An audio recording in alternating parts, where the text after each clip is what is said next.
มาขนงตำนบตราประวัติศาสตร์มหายาซาวินดาชีเปลนาได้ภูมิจันตัวเนียสอเซอย่างเคลย์บำพดเปลนาได้ผู้เกชเนผู้เกสอเซอย่างลำอัดนังออจาตาเอาไว้เจกาเปิดเดเลียกำบังเนื้อปีกรอยพีบเงียบสงัดในสมรภูมิทาดินแดงหนึ่งพีบโคไข่แต่ร่างการล้มปอดกรงดาวเว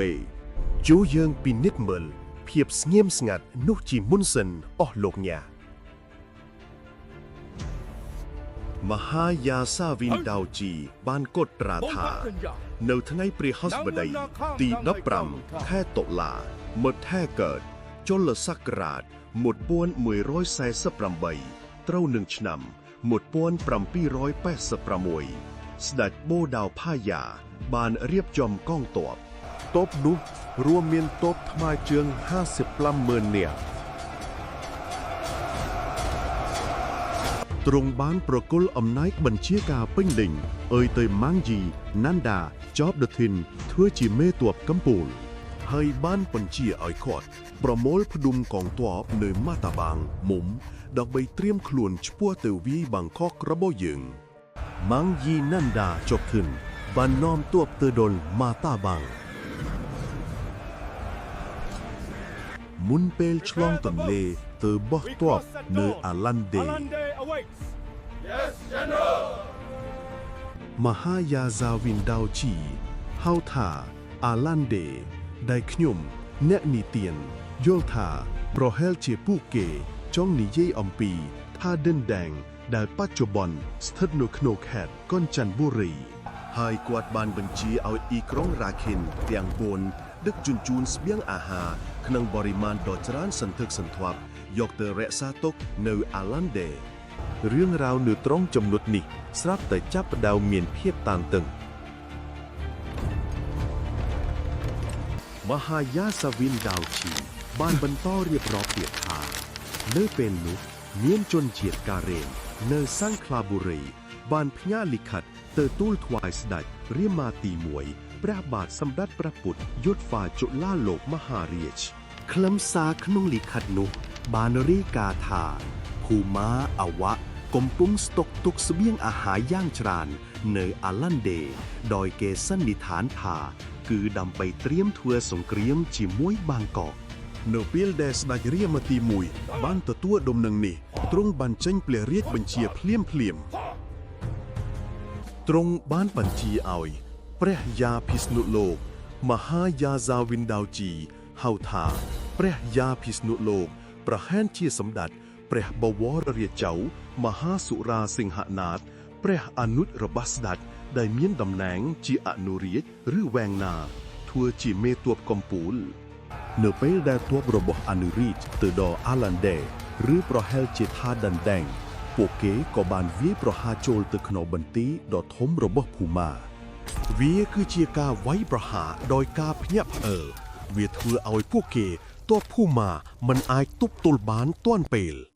จมนายเมตอประบอกเอาวะคือมั่งยีนันดาจบถึน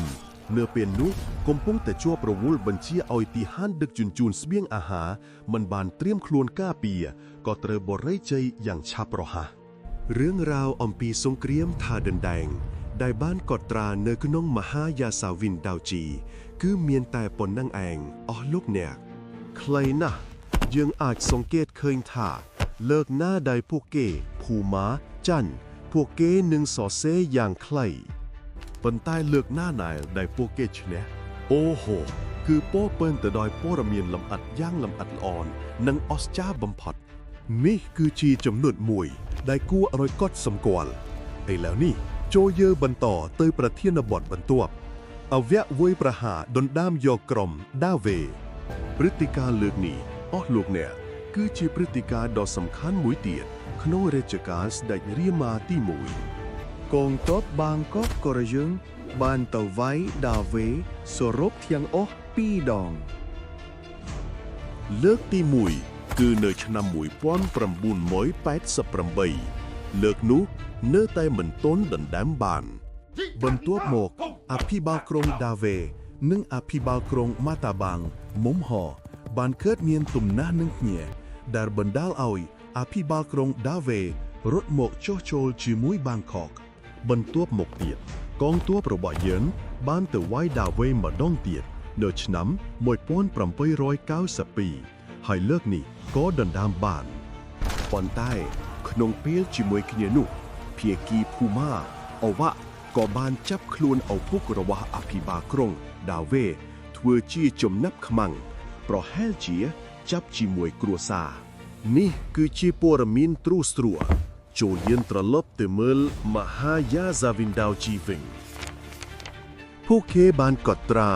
ដោយរៀបរាប់ត្រឡប់ក្រោយបន្តិចនៅខែមេសាជលិតសករាជ1153ឆ្នាំ1791នាមយូចប់ថិនអភិបាលក្រុងដាវេនិងមានសាជីស៊ូអភិបាលក្រុងម៉ាតាបាំងមុំហឺបានកើតមានជម្លោះនឹងគ្នា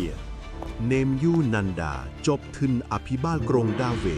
ក៏បានញាក់មកចោះចូលជាមួយអយុធ្យាមហាយាសាវិនដាវជីបរិពាកថាចោះចូលអយុធ្យាពីព្រោះតែពួកគេនៅតែហៅរតនកោសិនរបស់យើងថាអយុធ្យាប្រហែលជាពួកគេចាត់ទុកយើងនៅតែជាក្រុមមនុស្សដដែលដែលបានផ្លាស់ប្ដូររាជធានីទៅកាន់ទីកន្លែងថ្មីនៅពេលដែលស្ដេចបូដាវផាយាបានដឹងរឿងនេះទ្រង់ក៏បានរៀបចំកងទ័ពទ្រង់បានចាត់ទ័ពថ្មើរជើង 10,000 នាក់ធ្វើជាទ័ពជួរមុខឲ្យទៅដាវេជាមុនចំពោះចំនួនកងទ័ពដែលបានរៀបរាប់នៅក្នុងមហាយាសាវិនដាវជី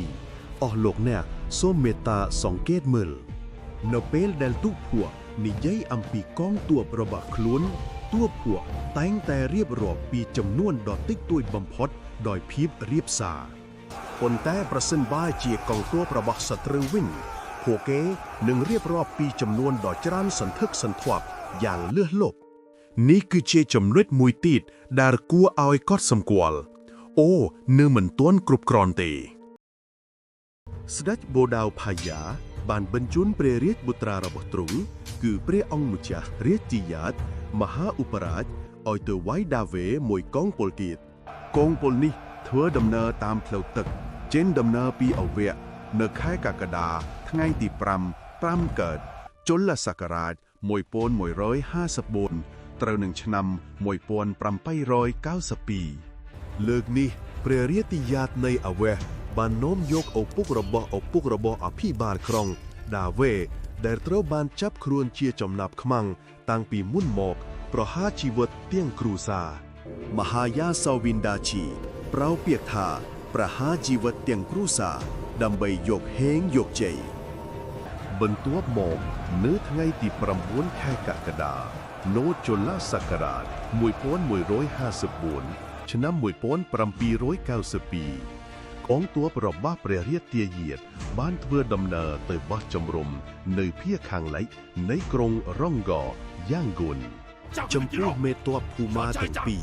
ដែលដឹកនាំទ័ពជួរមុខទៅមុនពួកគេបានពិភាក្សាគ្នាហើយបានប្រញាប់ប្រញាល់វាយប្រហារក្រុងដាវេដោយខ្លួនឯងអាចនិយាយបានថាជាការសម្រេចចិត្តដោយខ្លួនឯងជាលទ្ធផលមេទ័ពភូមាទាំងពីររូបនេះត្រូវបានមេទ័ពរបស់ភាគីបាងកនៅក្នុងក្រុងដាវេវាយបកវិញមន្ត្រីអវ៉ាក់ទាំងពីរនាក់បានត្រូវគ្រាប់កាំភ្លើងស្លាប់នៅក្នុងសមរភូមិវាបណ្ដាលឲ្យទ័ពជួរមុខរបស់អវ៉ាក់កើតនាងភាពចលាចលត្រូវដកទ័ពរត់ខ្ចាត់ខ្ចាយដកថយទៅការពារខ្លួននៅម៉ាតាបាំងមុំด้วยដើមវិញនៅពេលនេះមេទ័ពកំពូលរបស់អវ៉ាក់នៅម៉ាតាបាំងបានផ្ញើលិខិតរាយការណ៍ទៅទូលថ្វាយព្រះរាជាយាតអវ៉ាក់ដែលកំពុងគង់នៅយ៉ាងហ្គូនទន្ទឹមនឹងនោះក៏បានទូលថាឥឡូវនេះជិតចូលដល់រដូវវស្សាហើយប្រសិនបើបន្តការប្រយុទ្ធនឹងជួបការលំបាកក្នុងការធ្វើដំណើរដូច្នេះសូមសម្រាកកងទ័ពនៅម៉ាតាបាំងដើម្បីរងចាំឲ្យផុតរដូវវស្សាសិនបន្ទាប់មកនឹងបដិញ្ញាទៅវាយបាងកកយកមកថ្វាយត្រង់តើអស់លោកអ្នកដឹងទេថាព្រះរាជាយាតអវ៉ាក់បានឆ្លើយតបយ៉ាងដូចម្តេចទ្រង់បានផ្ញើលិខិតឆ្លើយតបមកវិញថា មូលហេតុដែលស្ដេចបូដាវផៃយ៉ាបញ្ជូនយើងឲ្យទៅໄວគឺដោយសារទ្រង់ឃើញថាអភិបាលក្រុងដាវេបានងាកទៅចុះចូលជាមួយបាងកកប្រសិនបើទុកចោលដោយមិនដាក់ទណ្ឌកម្មនោះទីក្រុងមិនផ្សេងទៀតនឹងយកគំរូតាមហើយចុះចូលជាមួយបាងកកទាំងអស់នៅពេលនោះអវៈនឹងជួបគ្រោះមហន្តរាយដូច្នេះទោះបីជាយ៉ាងណាក៏ដោយក៏ត្រូវតែវិប្រហារដណ្ដើមយកមកវិញឲ្យបាននៅក្នុងឆ្នាំនេះនៅមិនទាន់អស់ទេព្រះរាជយាទអាវ៉ាក់ក៏បានបញ្ជាឲ្យប្រហារជីវិតមន្ត្រីទាំង5នាក់ដែលនៅរស់រានមានជីវិតត្រឡប់មកពីដាវេនោះផងដែរដូច្នេះគឺចប់សពគ្រប់បន្ទាប់មកព្រះរាជយាទអាវ៉ាក់បានរៀបចំកងពលជាច្រើនបន្ថែមទៀតដើម្បីធ្វើដំណើរយ៉ាងលឿនទៅវាយដាវេទាំងផ្លូវគោកនិងផ្លូវទឹកប្រធានបទបន្ទាប់ការប៉ះទង្គិចគ្នាយ៉ាងសាហាវនៅដាវេចូលយើងត្រឡប់មកមើលភាគីបាងកករបស់យើងវិញមហាយាសាវិនដាវជីបានកត់ត្រាថាស្ដេចរាមាទី1ព្រះបាទសម្ដេចព្រះពុទ្ធយតហ្វាចុលាលោកមហារាជបានចេញព្រះរាជបញ្ជាឲ្យមេទ័ពនាយកកងដឹកនាំកងទ័ពត្រៀមខ្លួនទប់ទល់នឹងភូមាអវៈដោយទ្រង់បានបញ្ជាឲ្យបោះជំរំនៅតាមទីតាំងផ្សេងៗជាច្រើនកន្លែងជុំវិញក្រុងដាវេទន្ទឹមនឹងនោះទ្រង់បានបញ្ជាឲ្យទាហានប្រញាប់ប្រញាល់ជួសជុលបន្ទាយការពារជុំវិញក្រុងដាវេហើយរៀបចំទាហានឡើងទៅការពារនៅតាមបន្ទាយកាំភ្លើងធំចំពោះផ្លូវទឹកវិញទ្រង់ក៏បានរៀបចំទាំងទាហានថៃនិងទាហានមុនឲ្យឡើងជិះទូកដើម្បីធ្វើការល្បាតយាមកាមនៅលើសមុទ្រចូលយើងត្រឡប់ទៅមើលភាគីអាវ៉ាក់វិញមេទ័ពជើងទឹកអាវ៉ាក់បានធ្វើដំណើរទៅដល់តំបន់សមុទ្រដាវេជាមុនប៉ុន្តែនៅពេលដែលទើបតែបំរុងនឹងបញ្ជាឲ្យទូកចូលទៅក្នុងក្រុងដាវេក៏ត្រូវបានកាំភ្លើងធំកាំភ្លើងតូចរបស់ភាគីបាងកកបាញ់រារាំងយ៉ាងសន្ធោសន្ធៅប៉ុន្តែភាគីអាវ៉ាក់ក៏បានបាញ់តបទៅវិញបណ្ដាលឲ្យទូករបស់ភាគីបាងកកមួយចំនួនលិចចូលទៅក្នុងទឹកនៅទីពីផុតកងនាវារបស់បាងកកក៏ត្រូវបានវាយឲ្យបរាជ័យកងនាវាអវៈបានធ្វើដំណើរទៅបោះតបនៅភាគពីយ៉ាត់នៃក្រុងដាវេចំណែកឯទ័ពថ្មើរជើងអវ៉ានៅពេលទៅដល់ក៏បានបោះជំរុំនៅភាគខាងកើតនៃទន្លេដាវេហើយការប៉ះទង្គិចគ្នាមួយផ្សេងទៀតខបានកើតឡើងភាគីបាងកកបានចាត់តាំងប្រយាកិញ្ចនបុរីធ្វើជាមេទ័ពដឹកនាំកងទ័ពវាយប្រហារបន្ទាយអាវ៉ាភាគីអាវៈបានប្រើប្រាស់កាំភ្លើងធំកាំភ្លើងតូចបាញ់តបតវិញបណ្ដាលឲ្យកងពលនេះរបស់បាងកកត្រូវដកថយបន្ទាប់មកអាវ៉ាបានវាយប្រហារបន្ទាយរបស់ព្រះយាឈៀងភាគីយើងហើយបន្ទាយនេះក៏ត្រូវត្រឹមវាយបំបែកអវៈដណ្ដើមបានអាវុធយុទ្ធភានជាច្រើនមុនពេលវាយប្រហារកងទ័ពរបស់ព្រះយ៉ាដេឆូដែលមានកងឯកភាពតូចៗជាង30កងមហាយាសាវិនដាវជីបាននិយាយថានៅត្រង់ចំណុចនេះកងទ័ពរបស់ព្រះយ៉ាដេឆូមិនអាចទប់ទល់នឹងទាហានអាវ៉ាក់បានឡើយហើយក៏ត្រូវដកថយម្ដងទៀតដូច្នេះនៅពេលនេះកម្លាំងរបស់អាវេកអាចចូលមកបោះជំរំនៅភាគខាងលិចនិងភាគខាងជើងនៃក្រុងដាវេកបានហើយចំពោះកងនាវាអាវ៉ានៅពេលទៅដល់ដាវេក៏ត្រូវបានទាហានបាងកកបាញ់ប្រហារយ៉ាងសាហាវដោយកាំភ្លៀងធំកាំភ្លៀងតូចផងដែរនៅពេលដែលកងនាវាអាវ៉ាមិនអាចចូលទៅក្នុងក្រុងតាមផ្លូវទឹកបានពួកគេក៏បានបញ្ជាឲ្យទូកដកថយទៅភាគខាងត្បូងនៃក្រុងដាវេរួចបញ្ជូនទាហានឡើងគោកវាយប្រហារប៉ុន្តែកងពលនេះមិនអាចយកឈ្នះទាហានរបស់ភាគីបាងកកបានឡើយហើយក៏ត្រូវដកថយភាគីទាំងពីរបានផ្លាស់ប្ដូរវេនគ្នាទទួលបានប្រៀបប៉ុន្មានថ្ងៃក្រោយមកអវ៉ាក់បានបញ្ជូនទាហានកាន់កាំភ្លើងវាយប្រហារកងទ័ពបាងកកព្រះយ៉ាកិញ្ចនបុរី បានដឹកនាំកងទ័ពចេញទៅទប់ទល់ប៉ុន្តែមិនអាចយកឈ្នះបានហើយក៏ត្រូវបរាជ័យម្ដងទៀតនៅត្រង់ចំណុចនេះហើយអស់លោកអ្នកដែលរឿងរាវដ៏រន្ធត់មួយបានកើតឡើងមហាយាហ្សាវិនដាវជីបានរៀបរាប់ថានៅថ្ងៃទី13ខែមករា13រោចមានមនុស្ស30នាក់នៅក្នុងក្រុងដាវេឈ្មោះងាដាគុនងាបាច័ន្ទនិងងាបាឡាព្រមទាំងមនុស្ស7នាក់ផ្សេងទៀតបានលួចផ្ញើលិខិតសម្ងាត់ទៅឲ្យមេតបអាវ៉ាខ្លឹមសារនៅក្នុងលិខិតនោះបាននិយាយថាសូមមេតបអាវ៉ាត្រៀមខ្លួនជាស្រេចហើយលើកទង់សញ្ញានៅកោះគោលូឆាជុននៅថ្ងៃទី14ខែនេះ14កើតអូកេដែលនៅក្នុងក្រុងដាវេនឹងដុតភ្លើងបំផ្លាញទីក្រុងពីខាងក្នុងហើយបើកទ្វារស្វាគមន៍កងទ័ពអាវ៉ាចូលទៅក្នុងក្រុងដោយងាយស្រួលនេះបង្ហាញឲ្យឃើញថានៅខាងក្នុងក្រុងដាវេនាពេលនេះកំពុងតែមានការប្រឆាំងតវ៉ាមេតបអាវ៉ាឃើញស្ថានីក៏បានបញ្ជាឲ្យត្រៀមខ្លួនជាស្រេចប៉ុន្តែរហូតដល់ថ្ងៃកំណត់មេតបអាវ៉ាបានបញ្ជាឲ្យទាហានលើកទង់សញ្ញាតាំងពីប្រលប់រងចាំរហូតដល់ភ្លឺក៏នៅតែមិនឃើញភ្លើងឆេះនៅក្នុងក្រុងដាវេដដែលរហូតដល់ព្រឹកថ្ងៃនោះនៅពេលដែលទឹកចូលឡើងពួកគេបានឃើញក្បួនមួយដែលធ្វើពីដើមចេកអណ្ដែតមកនៅលើក្បួននោះមានសាកសពរបស់ងាបាគុនងាបាច័ន្ទងាបាឡានិងមនុស្ស7នាក់ផ្សេងទៀតសរុបទាំងអស់10សាកសពមានដោតជាប់ជាមួយនឹងសម្បត្តិទូចមួយ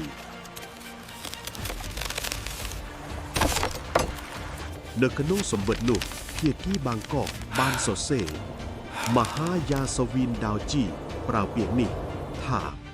ពួកចារកម្មរបស់ឯងដែលបានណាត់ដុតដាវេពួកយើងចាប់បានអស់ហើយយើងបានសម្លាប់ពួកវាហើយដាក់លើក្បូនបណ្ដែតតាមទន្លេប្រសិនបើឯងចង់មើលក៏តាមសប្បាយចុះនេះគឺជាសម្បត្តិចំអកមួយចាត់ទុកថាផែនការដុតទីក្រុងនិងបើកទ្វារលើកនេះបានបរាជ័យពីព្រោះត្រីបានភាគីបាងកកចាប់បាន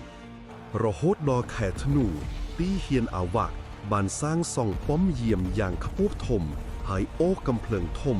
ឡើងទៅលើរួចតម្រង់បាញ់ប្រហារយ៉ាងសាហាវចូលទៅក្នុងក្រុងដាវេបណ្ដាលឲ្យកងទ័ពបាងកកជួបការលំបាកយ៉ាងខ្លាំងចូលយើងត្រឡប់ទៅមើលស្ថានភាពនៅក្នុងក្រុងដាវេវិញមហាយាសាវិនដាវជីបានរៀបរាប់ថានៅពេលនោះភាគីបាងកករបស់យើងបានប្រជុំគ្នាដើម្បីវិយតម្លៃស្ថានភាពអង្គប្រជុំបានឯកភាពគ្នាថាការដែលព្រះរាជាយាតអាវ៉ាដឹកនាំកងទ័ពមកលើនេះមើលទៅប្រសិនបើមិនទាន់ដណ្ដើមបានដាវេទេនោះនឹងមិនព្រមដកទ័ពឡើយគេបានព្យាករណ៍ថាក្នុងពេលខាងមុខនេះអាវ៉ានឹងបន្តមានកងទ័ពជំនួយមកមិនឈប់ឈរចំពោះមន្ត្រីជាន់ខ្ពស់នៃក្រុងដាវេវិញពួកគេក៏បានលួចប្រជុំគ្នាជាសម្ងាត់ផងដែរបន្ទាប់មកបានសរសេរសម្បត្តិសម្ងាត់ប្រគល់ឲ្យងាឆេយ៉ានាំយកទៅឲ្យភាគីអាវ៉ាណាឆេយ៉ាបាននាំយកសម្បត្តិតាមខ្លួនហែលទឹកឆ្លងទន្លេទៅកាន់បន្ទាយរបស់មេទ័ពអាវ៉ាខ្លឹមសារនៅក្នុងសម្ពុតនោះបាននិយាយថាសួងឲ្យកងទ័ពអាវ៉ាវាយប្រហារទីក្រុងម្ដងទៀតនៅយប់នេះ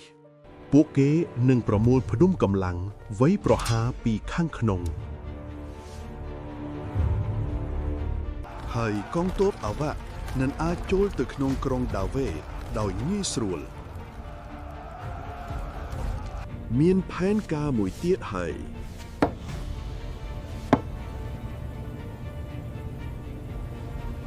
នៅពេលដែលមេតបអាវ៉ាបានដឹងខ្លឹមសារសម្បត្តិគាត់ក៏បានបញ្ជាឲ្យត្រៀមខ្លួនហើយបានណែនាំមនុស្សគ្រប់គ្នានៅក្នុងកងទ័ព ថាយប់នេះនឹងវីប្រហារដាវេប្រសិនបើអ្នកណាមិនស្ដាប់បង្គាប់នឹងត្រូវដាក់ដណ្ដកម្មតាមច្បាប់ទីហ៊ានរហូតដល់យប់ថ្ងៃទី1ខែកុម្ភៈមករយដែលជាថ្ងៃកំណត់ទាហានអាវ៉ាបានស្រែកហៅប្រើកំភ្លើងធំកំភ្លើងតូចបាញ់ប្រហារយ៉ាងសាហាវចូលទៅក្នុងក្រុងដាវេមួយចំនួនបានឡើងចិញ្ចៀងបន្ទា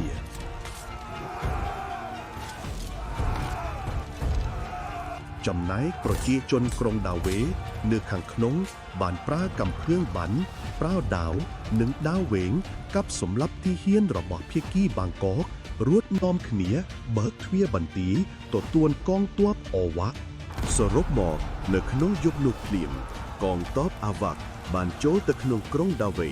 ដោយសារតែការជួយជ្រោមជ្រែងពីសំណាក់ប្រជាជនដាវេមួយផ្នែកដែលចង់គេចផុតពីការគ្រប់គ្រងរបស់រតនកោសិន្ទ្រាបាងកកហើយព្រះរាជាទាយ៉ាតអាវ៉ាក់បានចំណាយពេលដើម្បីរៀបចំសណ្ដាប់ធ្នាប់នៅដាវេមុនពេលដកទ័ពត្រឡប់ទៅអាវ៉ាក់វិញនៅថ្ងៃទី8ខែកុម្ភៈផែរោចជលសករាជ1154ត្រូវនឹងឆ្នាំ1792សរុបមកលទ្ធផលនៃសង្គ្រាមលើកនេះគឺដាវ៉ែនិងមើគីម៉ារីតបានត្រឡប់ទៅស្ថិតនៅក្រោមការគ្រប់គ្រងរបស់អាវ៉ាក់វិញ